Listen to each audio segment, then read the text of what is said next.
विश्व के सब पाप हो जाए, मान लो सब पाप हो गए, कोई ऐसे नहीं बकाया जिनको हम कह दे कि हमने ये पाप नहीं किया। और एक बात कह रहे, महापुरुषों का अपराध भी बन जाए, प्रायश्चित मघानाम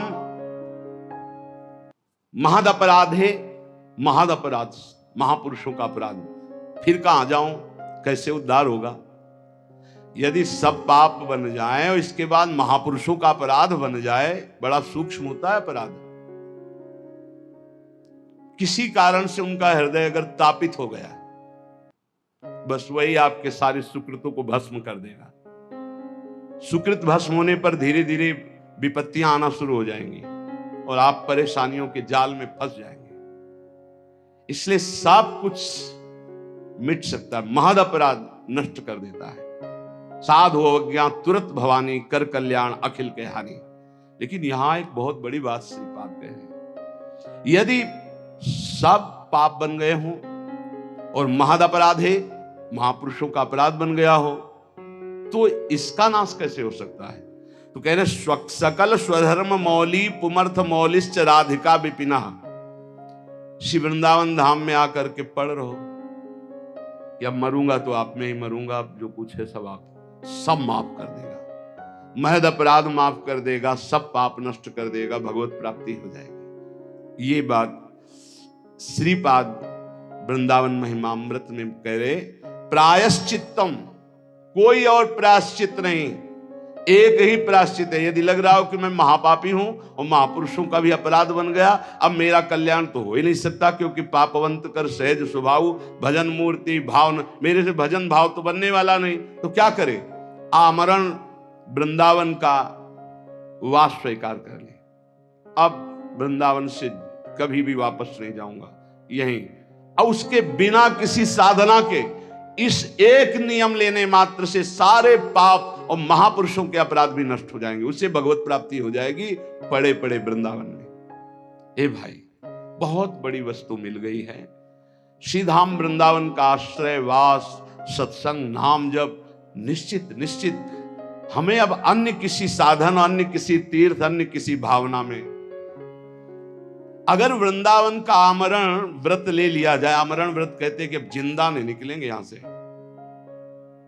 तो चाहे जितना महद अपराधी हो उसे भगवत प्राप्ति हो जाएगी। आप लोग वृंदावन वास करके सत्संग सुनते हैं, नाम जप करते हैं, आपको क्या भगवत प्राप्ति नहीं होगी? इसीलिए हम कहते हैं गर्व से कहो होगी। हमारे हृदय में ये बात ठसक हो, अरे एक एक चरणामृत पीने वाले, रज लगाने वाले, धाम आश्रित, नाम आश्रित, एक एक भगवत प्राप्ति करा दे, हमें तो बहुत कृपा है, हमें तो प्रतिक्षण कृपा है, हमें क्यों नहीं भगवत? आशा बंधा, शास्त्र कहता है ये दृढ़ आशा करो मुझे भगवत प्राप्ति होगी। आशा बंधा, ये आशा दृढ़ रखो, समुत्कंठा नाम गाने सदा रुचि, उत्कंठा पूर्वक, उत्साह पूर्वक नाम जप में रुचि करो और ये आशा रखो मुझे भगवत प्राप्ति होगी। कैसे यहां भगवत प्राप्ति होती है? एक तो होती शरीर छूटने के बाद और एक होती शरीर रहते। श्री राधाया सिंजन मणिनूपुर पाद विन्यासान, सप्रेम तत्र तत्र स्मृत्यो दश्रावसंति तद्वने धन्याः। आहा, जिसने ये व्रत ले लिया कि आमरण वृंदावन वास करेंगे, जब तक शरीर नहीं छूट जाता, चाहे जितना कष्ट हो इतना तक, और अशकों ने कर दिखाया, खंड खंड हो जाए तन, अंग अंग सत टूक, वृंदावन नहीं छाड़ी वो है बड़ी चूक। बोले जो ऐसा नियम ले लेता है तो एक दिन उसको वृंदावन की कृपा प्राप्त होती है।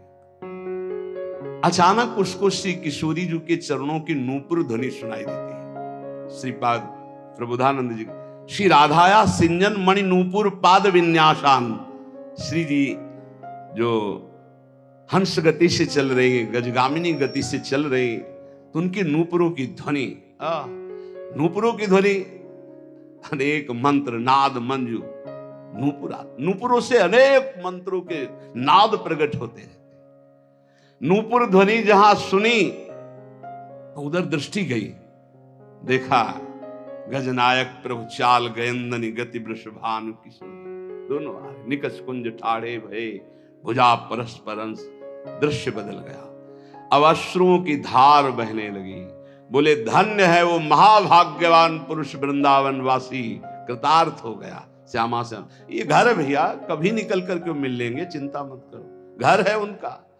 कभी घूमते घूमते दोनों लाडले दृष्टि डाल देंगे। जब दृष्टि से खींच लिया, घर बुला लिया, मिलने में क्या देरी है। बस मिलने की चाह रखो, बाट जो हो। राधा तत्प्रिय चरणाम्बुज परिचरणाति सदृशाम्भोदहु मंक्त्वा विस्मृत देहा कदानु वृंदावने भविष्यामि। ऐसा कब होगा कि मैं श्री राधा और उनके प्राण प्रिय श्याम सुंदर दोनों के चरणों की सेवा में निमग्न, देह ध्यास भूलकर भाव देह से उनकी सेवा में हर समय बना रहूंगा। ऐसा कब होगा? मैं पुरुष हूं, मैं स्त्री हूं, ये भाव भूल जाए। मैं श्री जी की नित्य सहचरी हूं, इस भाव में स्थित होकर राधा श्याम सुंदर के युगल चरणारविंद की सेवा में कब मैं भाव देह से निरंतर निमग्न रहूंगी। वृंदारण्य वसते हृदर्म कोटि कुकर्म कोटिर्वा भवतु समस्तम शोढ्वा संसाधितास्मि कंचन स्वार्थम।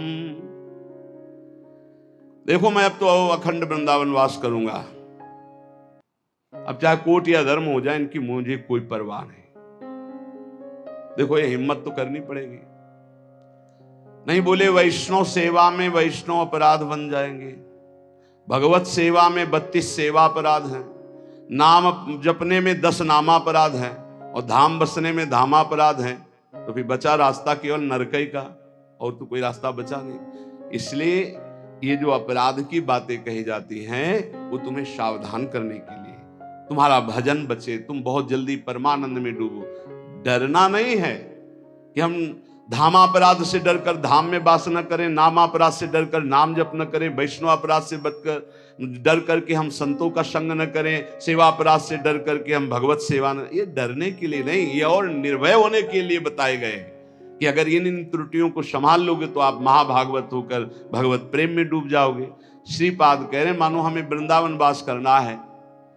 बोले अरे हमको छोड़कर वृंदावन वास करोगे तुम्हें पाप लगेगा, ये ऋण मुक्त नहीं होगा। अमुक ऋण चुका करके, मातृ ऋण, पितृ ऋण, देव ऋण, ऋषि ऋण, गुरु ऋण, बड़े ऋण है या बहुत प्रकार के दबाव पक्ष हैं। तो कह रहे हैं वृंदारण्य वसते अधर्म कोटि ही। अब 2-4 अधर्म नहीं, अगर करोड़ों अधर्म करने पड़े तो भी मैं उसकी परवाह नहीं करूंगा, पर वृंदावन अब वास करूंगा। और कुकर्म कोटिर्वा, कुछ भी, अब वृंदावन वास करूंगा। इसका मतलब क्या? इतने बड़े महापुरुष की बुद्धि खराब है जो कुकर्म करेंगे, वो अधर्म करेंगे? नहीं, बात कहे जैसे लोग कहने लगते ना तुम सब छोड़कर भजन करने, अरे बहुत पाप लगेगा, ऐसा वैसा, तुम ऐसा कर, ये तो बड़ा अधर्म है। कल किसी ने एक प्रश्न लिखा कि आपकी आज्ञा के अनुसार मैं नौकरी करता हूं, नौकरी के शेष समय में भजन करता हूं, जब भजन करता हूं तो पूरा परिवार हमारा विरोध करता है, हमें गालियां मिलती हैं, हमारा इस तरह का विरोध हो रहा है कि घर में रहना मुश्किल पड़ रहा है। यह है माया, ये है। कितना सुंदर उसका जीवन है, वो नौकरी करके घर परिवार को चला रहा है, शेष समय वो प्रपंच ना करके नाम जप कर रहा है, कितना सुंदर जीवन है। पर ये माया भगवती देवी है सा गुणमयी मम माया दुरत्या, यही दुरत्य है। अब वो कह रहा है पूरा परिवार विरोध में तो जीऊं, कैसे जीऊं? क्योंकि मुझे अभी भगवान से कोई प्रेम तो हो नहीं गया, उनके बल पे जीऊं। और जो हमारे परिवार के सब हमसे नफरत करने लगे, क्योंकि मैं शेष समय माला लेके बैठता हूं, किसी से बात नहीं करता। ये है भगवान की प्रचंड माया। इसी बात को कह रहे हैं कि अब चाहे सब नाराज हो जाए, चाहे हमको सब पापी कहें, अब इस बात की मुझे कोई परवाह नहीं। भवतु समस्तम सोढ़वा संसाधितास्मि कंचन स्वार्थम। मैं किसी अनिर्वचनीय सुख के लिए ये सब कुछ कर रहा हूं, अर्थात भगवत प्रेम प्राप्ति के लिए। अब मैं किसी की तरफ नहीं देखूंगा, किसी की बात नहीं मानूंगा, इस जन्म में वृंदावन वास करते हुए प्रिया प्रीतम को प्राप्त करूंगा। संत वाणी भगवत प्राप्त महापुरुषों के वचनों से भगवत प्राप्ति की बहुत सी ऐसी गूढ़ बातें मिलती हैं जो हमारे जीवन में बाधा खड़े करे, उनको हम हटा सकते हैं। आचार्य श्रीधर स्वामी जी कहते हैं, तपंतु तापैहि प्रपतंतु पर्वता, दट्यंतु तीर्थानि पठन्तु चागमान, यजन्तु यागैर्विवदन्तु वादैर्, हरिर्विना नैव मृत्युं तरन्ति। बहुत ध्यान देने योग्य बात है। चाहे कोई कितना तप कर लो, चाहे पर्वतों से अपने शरीर को गिरा लो, चाहे जीवन भर तीर्थ भ्रमण करो, चाहे सब शास्त्र कंठस्थ कर लो, जितनी यज्ञ सब यज्ञ कर लो, खूब तर्क वितर्क वाद विवाद कर लो, परंतु बिना हरि नाम जपे तुम्हारी संसार से मुक्ति नहीं हो सकती। बिना हरि नाम जपे, ये गोस्वामी तुलसीदास जी। वारि मथे घृत होए बरु, सिकता ते बरु तेल, बिनु हरि भजन न भवतरी, या सिद्धांत पे। तपंतु तापई प्रपतंतु पर्वता, दट्यंतु तीर्थानि पठन्तु चागमान, यजन्तु यागैर विवदन्तु वादैर, बिना हरिम नैव मृत्युम तरन्ति। बिना हरि शरणम, हरि शरणम, बिना हरि नाम जपे, हरि की कृपा के बिना इस भव समुद्र से नहीं तर सकते। पकड़ो बात। इसलिए ये सब शून्य शून्य हुए और नाम हुआ अंक। अब अंक रख के शून्य लगा दो तो 10 गुना लाभ मिलना शुरू होगा, और अंक हटा दो तो शून्य शून्य शून्य कुछ नहीं। तपस्या, तीर्थ भ्रमण, शास्त्र स्वाध्याय, यज्ञ यागादि और भी विविध साधन नाम जप करते किए जाएं तो 10 गुना बढ़कर लाभ देंगे। अगर नाम जप नहीं, अंदर भगवत स्मृति नहीं, तो बाहरी ये शुभ कर्म होंगे, इनसे विशेष लाभ नहीं मिलेगा। पुण्य भोग भोगो, फिर आकर के मृत्यु लोक में वो काम बना नहीं। त्वत्कथामृत पाथोधौ विहरन्तौ महामुदः, कुर्वन्ति कृतिनः केचित् चतुर्वर्गं तृणोपमम्। कोई बड़ा पुण्यात्मा भाग्यशाली होता है जिसको सत्संग अच्छा लगता है। नहीं, वो 3 घंटे पिक्चर देख सकते हैं, सीरीजें देख सकते हैं, गेम खेल सकते हैं। सत्संग में शांत भाव होकर एक एक शब्द का मनन करना, श्रवण करना, ये बहुत कठिन है।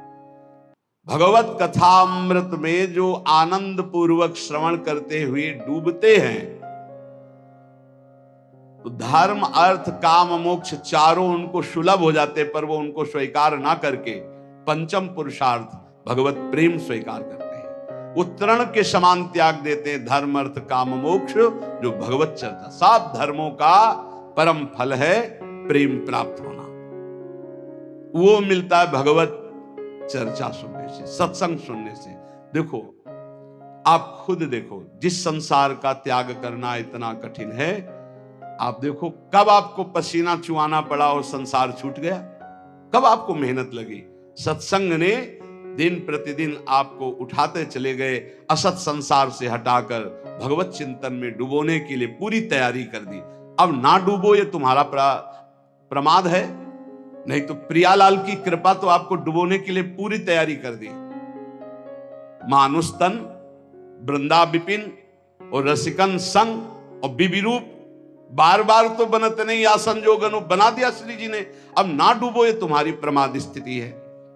बड़े सुकृति लोग हैं जो भगवत चर्चा सत्संग सुनने में आनंद का अनुभव करते हैं। उनको ऐसा मार्ग मिलता है कि वो धर्म अर्थ काम मोक्ष की तरफ दृष्टि ना करके प्रभु के प्रेम मार्ग की तरफ चल पड़ते हैं। अहम संहरदखिलम सकृदुदया देव सकल लोकस्य, तरणिर्युतिमिर्ज जलधिम जयति जगन मंगलम हरिर्नाम। संपूर्ण जगत का मंगल करने में समर्थ है भगवान का नाम, इसलिए जय हो नाम की, सर्वोपरि नाम है। नाम नाम ये जीवन का सार है। खूब शास्त्र सम्मत, संत सम्मत और हृदय सहित ये बात कहता हूं, जीवन भर का सार है नाम। जिसने नाम पकड़ लिया परम मंगल हो गया। नाम जापक को कोई अन्य साधन का आश्रय लेना जरूरी नहीं है, केवल नाम। आकृष्टि कृत चेतसाम सुमहता मुच्चाटनम चांगसा मा चांडाल ममूक लोक सुलभो वश्यस्य मोक्षश्रिया नो दीक्षाम न च दक्षिणाम न च पुरश्चर्याम मनागीक्षते। आहा, कोई जरूरत नहीं है दीक्षा लेने की। बोले ये राधा नाम आपने सुना, जब शुरू करो, जरूरी नहीं। नो दीक्षाम, अगर सोच रहे हो कि बिना दीक्षा के मेरा कल्याण कैसे होगा, तो सुना ना राधा नाम, पकड़ो, हो गई दीक्षा। नच दक्षिणाम, दान पुण्य दक्षिणा। कल किसी से कह रहे थे, यदि आप अपने कर्तव्य का सही ढंग से पालन करते हैं तो 1 रुपया कभी यहां चढ़ाने की जरूरत नहीं, कभी 1 रुपया कहीं देने की जरूरत नहीं। भगवान तुम्हारे कर्तव्य कर्म से ही प्रसन्न हो जाएंगे। और बेईमानी करके लाखों रुपया लाओ, इधर उधर बांटो, तो सबकी बुद्धि भ्रष्ट होगी। बहुत विचित्र हाल है। ये दान पुण्य का खाने से ऐसे डरो जैसे जहर से डरते हैं। कई बार कहा है, गृहस्थों के अन्न के बड़े बड़े दान